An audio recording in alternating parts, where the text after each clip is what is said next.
that's the biggest issue Yes. in our business is communication with everything that we do. That's why a lot of vendors fail with dealerships because their communication isn't there. Yeah. There's not enough training. I believe that when we hire salespeople into a dealership, we need to train them for a month, put them on a training salary. We need to put them through, if you have a BDC, you need to put them through the BDC so they understand how the leads are originated. They need to know what Edmunds.com is and TrueCar is. Welcome to the Matador Buscast. Tune in for everything you need to know to stay in the know regarding the automotive industry. Here's your host, Jason Harris. Hey, what's going on, Podcast Nation? It is Jason Harris here, and thank you for joining me on an episode of the Matador Buscast. That's right, I said Buscast. I have done podcasts on planes, trains, automobiles, and yachts. It's like the movie. But I've never done one on a bus, and I am here with Mr. Stan himself. Stan, what's going on, man? How you doing? Oh, the never Stan. better. You know what? I don't even have to see your last name. I'm just going to say The Stan. I love it. That's actually what I'm going to name this podcast. Can I name the podcast The Stan? Yeah, I want to start a podcast. That just might be it. Okay. Might have to do that. Do it. Let me know. credit I'm you. making the logo for you. Thank All you. right. Stan, man, thank you so much for taking the time to come jam with me. I've been really looking forward to this, dude. Man, I love you. I love your passion. All right. You're authentic. Look, you're just you. I appreciate that. You know, and I also love, your amazing love for all things cigars. Like, Yes. I mean, come on. If I'm ever looking for one, I just need to go find this guy Yes. here, right here. This is Mr. Cigar Connoisseur right here. Okay. Hey, for everybody out there watching, listening right now, don't know who you are, all right? I love kicking off these podcasts with a little origin story. A, because I'm just always fascinated, right? Because no one wakes up and goes, hey, I should be in the automotive industry. Sure. So let's start there. Stan, how did you get started in this crazy little world we call the automotive industry? Sure. So 20 years old, going to school, to college to be a school teacher. Was living with my parents, was working 7 years as a lifeguard, supporting myself, paying all my bills, paying for college. And then all of a sudden, my parents decided to move out of state, and I decided I'm going to get a job where I'm going to be taken more seriously so I can dress better. And I got into the car business against my father's wishes. He was a Lexus technician and sold the first couple cars like a week after I trained. And basically just got to the point where I really liked it. And I had a finance manager who even said to me, he's like, oh, you want to be a school teacher? That's cute. He goes, my wife's a school teacher. What she makes in a year, I make in 3 months. And I was like, okay. And the bug bit me. And then a year later, I dropped out of school. And I made a career out of it. And then eventually I ended up, by age 23, I was a manager. I was an internet director of a large Honda store. By age 27, I started Dealer Retraining, which is my training consulting company. And pretty much traveled all over the country, worked with dealers, OEMs, spoke at conferences, and got into other things. Had a social media business for a couple years. I do credit repair on the side. My whole life is about not just doing one thing. My goal is to be able to be good at a couple different things, and just to be able to skill up, level up, and just constantly improve so I can help everyone around me. Dude, I love it. And that is so true about you. You really are, man. Thank you. Hey, I know we have some great topics that we're going to get into, and I think this first topic is so timely right now. I think as an industry, and we've really had to kind of maybe refocus. The last couple of years, I think operations has been very, very different than what the operations is going to look like for the next couple of years, right? What it was last couple versus next couple, I think very different, but I'd love to get your thoughts on how we kind of refocus our efforts for this year. So my thing is, and I'm doing a lot of digital retailing or modern retailing consulting these days. I'm doing it on the OEM level. And so my thing is, I still go into dealerships and I still see, and I'm going to talk about email templates for a second. I still see, I go into dealerships and I'm like, when's the last time you changed your email templates? First of all, at this point, I'm anti-email templates unless you create like an AI-driven process where it helps you. And I call that technology-assisted selling. I mean, I didn't coin the phrase, but it's been around. And I wrote an article about that like 10 years ago, too. But my whole thing is I think that we need to really drop a lot of our egos in this business. I'll be very blunt when I say that. I feel like I go into stores and there's still the old-school management, and, they don't want to unlock their pricing, on their DR tools. Let's just get them in. I just came out of a session where it opened my mind up to how many more conversations you can have if you just made it more, of an AI or a chat friendly situation. And so my whole thing is I'd love to see a newer breed of people come in where there's specific training set up, where we are set up to do a whole new type of road to the sale. Especially, if you're going to integrate the showroom process of it, Yes. I'd love to see people come into the showroom, and I'd love to see a sales department take over the right way instead of starting it all over again, not looking at, like right now they go in, they don't look at the notes, they don't know what's going on in the CRM, what the discussion was about, and it's a whole new process, which I hate using the word friction, but really all it does is create friction. Yeah, but it's a commitment though. Like Yes. it's a commitment to the people and the process. Yes. And I think you're 100% right. I think, our focus really needs to be around what our processes are. The consumer has fundamentally changed in the last 5 Yes. years for many, many, many different reasons. And I don't think it's doing our industry any good. And I definitely not doing any good to the customer by any means by holding on to these let's just call them. They are antiques of a process. Yes. The consumer today wants choices, and we have to process our way to them. You've had the opportunity to be in a lot of dealerships. So you've seen the good, the bad, and the ugly. All right. What are you seeing out there right now? What are some of the processes that you've seen that are just like, yeah, that's it. I like that. It's funny. There's not a whole lot. Even the best dealers out there, but even some of the best dealers out there that they get constantly advertised, you go in there and you find a lot of, you can literally poke holes into what they have going on. But really, I would say 1 or 2 out of 10 dealers that I go into actually are doing things in a modern approach. I worked with a dealer that uses their DR tool more than they use their CRM. And that's impressive. Like they communicate through that, and they have a process where they won't sell more than 5 to 10 miles out of their PMA, and they sell their 120 cars a month. They did eliminate delivering to the house just because it's not in the best of areas, so for safety. And they actually do a great job communicating that to the customer. If a customer wants it delivered, say we'd love to, but because of where we live, our demographic, it's just unsafe for us.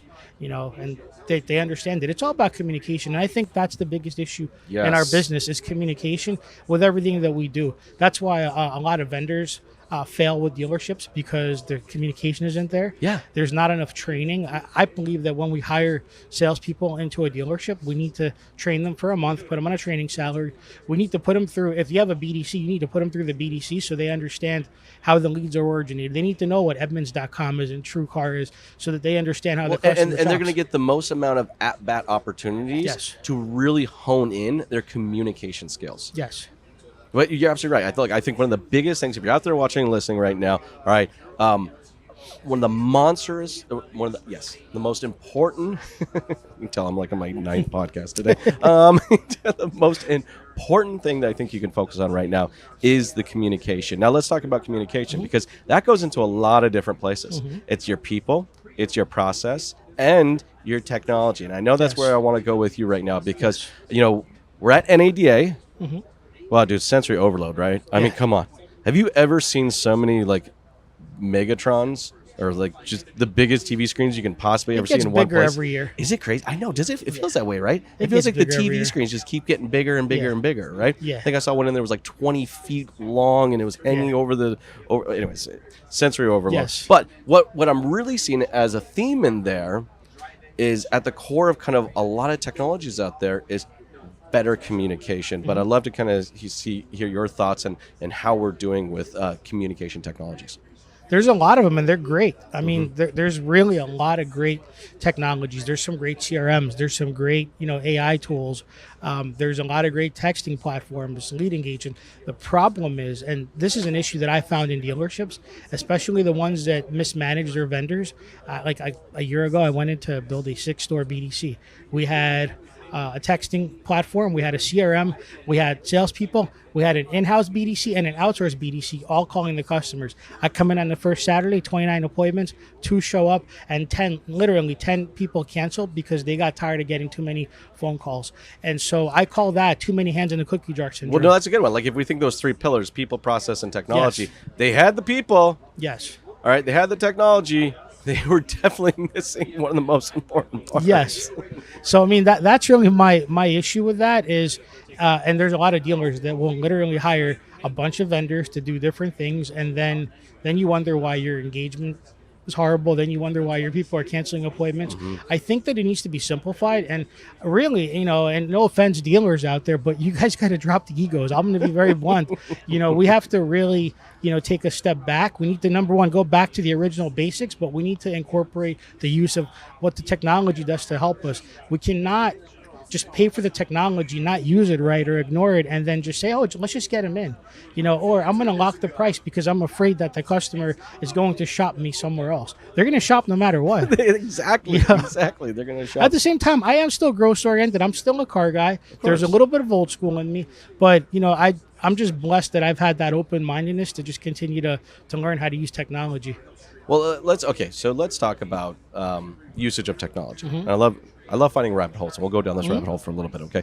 Because I think we're seeing right now in, let's say, DR products. I'm just going to use DR products for right now. Sure. There are dealerships out there that are using the technology for themselves, and then they're the ones that are using the technology for their customers. And it seems to be a real mixed bag right now, all right? I mean, look, the technology is only as good as how well someone uses it. And, a tool is only as efficient as who's actually twisting the wrench, right? And I'm seeing the same thing. I'm seeing this amazing opportunity here, and there are some phenomenal dealers out there, all right, that are using it, are buying into the process, that are buying into the technology for the benefit of the consumer. But I hate to see it because I'm seeing a lot right now, and I see more and more, unfortunately, kind of leaning the direction that, like, no, I'm buying into it for me, and it's just really turning into a lead generation product. It's not a connection product. How do we make sure that we don't let that pendulum move too far over? We need to change the culture of our stores, because what happens is, and this drives me nuts. I'll go into stores and an owner, GM, they want to do things one way and they want to move forward, but then when you get to the GSM, sales manager, F&I level, they don't want to do it, and a lot of it is mismanagement, and a lot of it is just not implementing that culture. It should, in my opinion, it should be either you're on the bus or you're not. Get on the bus. This is how it's supposed to be done. I too, 20 years ago, did things the old school way, but this is where it's going. Okay. Our manufacturers demand it with CSI. I've been doing a lot of CSI work in recent times, and I even got into the service aspect of things. It brought me back to like 2008, something that I was doing when I was 25 years old. I was running a store where I had BDC, sales manager, and a facilitator for the store for processes. And so, I had a dealer tell me over the summer that, no offense, as great as this is, I'm still worried about profitability. And my response was, I agree with you 100%. It's all about being profitable. But just think about if you took the right steps, just, for the things that are important in your CSI, if you just took the right steps and think about how much more profitable you could be. You can tie that in together. You just have to sit down with a whiteboard, lock yourself in a room and just start planning it out. I mean, nowadays you can go on ChatGPT, OpenAI, and even have it write it for you, and then you can really start to think. No, I'm with you. We might be simplifying it a little bit because and I'm going to tell you a little bit about kind of my culture journey. Okay. Sure. Surprise. This might be a surprise to you, Stan. I was not really good at it. I am the first one to admit that my EQ, all right, my emotional intelligence wasn't overly great when I started in this business. I was very much so under the flying the flag of fuck up and do your job. Yes. And that's how I operated and managed for years. And it was about, let's call it 8, maybe 9 years ago, where I kind of had this moment, and I was just like, no, I'm doing this wrong. And I think the reason I knew it is because so much of the success was on my shoulders. My team wasn't empowered. All right. There wasn't a culture of helping. I had superstars. All right. I had a superstar culture. All right. I had my 2 guys just doing majority of it. Yes. All right. If you didn't bottom down here, you didn't sell, you were out, just like it and I had a moment. I had to go. But I tell you, the first step first step for me going down that path was really getting honest with myself, man. Right? And saying, hey, look, this is not the way to do it. This may be the way you were taught, because it's the way we were taught when we first started. That's how it was, right? There wasn't any emotion. It was suck it up, buttercup, and check it out the door. We got a job to do, you know? And I think the more that I kind of, I learned about myself, became more self-aware, all right, and identified, you know, that other people have emotions and they're okay. In fact, actually, they do amazing things in a dealership when they have a parameter to kind of work with, and then that kind of that arena is culture. But you know, how do we get to that place? If people have to watch, like, how do they get to that place of just being honest? I'm glad you brought that up, because it was my next thought process, right? I look at it from a standpoint of, it's all about how we recruit and how we train and how we build our team.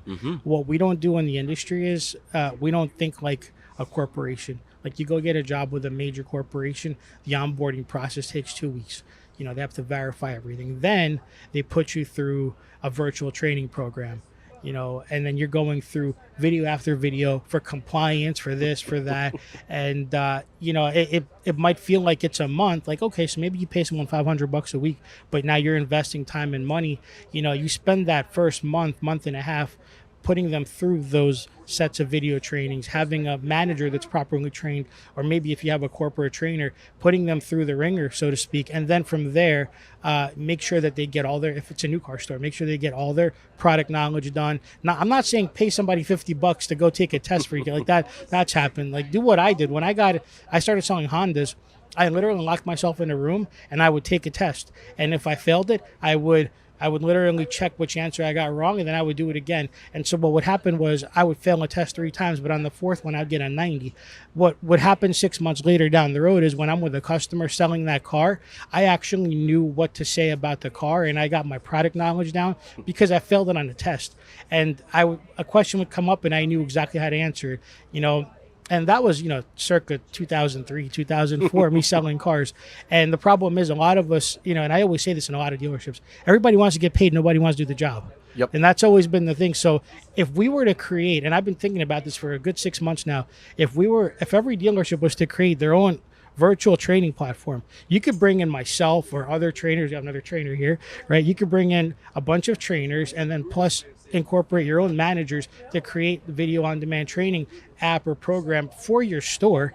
And that's like, and then not only will you train them while they're onboarding, but you train them also throughout their career. Yes. Because you could bring in more training content.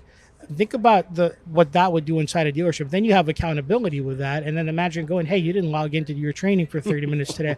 I mean, I think that's like, I don't want to call it babysitting, but I think that's what needs to happen. You know, somebody's got to create that program. Maybe it's going to be me. I don't know. Well, look, I think every good culture starts with training. You know, I think people kind of have a tendency of thinking of culture as something that's just like, it happens. There it is. It happened. No, it all starts somewhere. And I definitely think it's the training. I mean, I remember some of the training that I originally was received in this industry.